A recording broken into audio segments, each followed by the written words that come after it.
only going to do it briefly. I've done a blog deliberately to make it clear, but when the Times did it, they twisted words around and made, for some reason, a newspaper consider that a row between two women was worthy of news in a world full of tragedy and trauma. She'd approached 5 of the women from Lancashire on her way to reaching me. She'd attacked each of them and said how much she wanted fracking, which to any mother in Lancashire is like saying, I want to play Russian roulette with your kids' lives. By the time she got to me, she was in full rage, tore into me about it, and I said, don't you have children?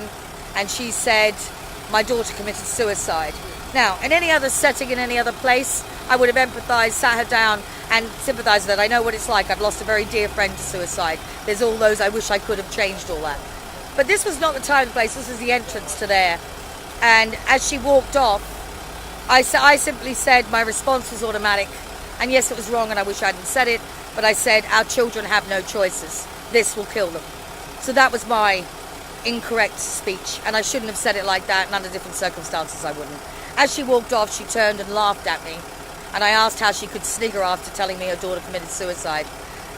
So, yes, I'm sorry the incident hurt her, and I'm sorry that she revisited the suicide of her daughter, and I wish I had more control over my temper, but I'm flawed, human, and screwed up like everyone else. And for me, the trigger is, when you say, I want fracking, I hear you saying, I want to harm your child. That's what I hear. So as much as I empathise with the things that trigger her, maybe the things that trigger us are really severe after 7 years of this too.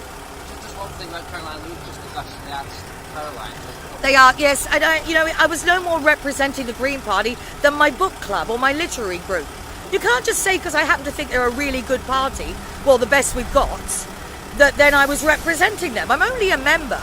I'm nothing official. I'm nobody's official anything. I act as an autonomous, independent activist, and I will leave all affiliations if it comes to the fact that I would have to self-censor in order to function as an activist.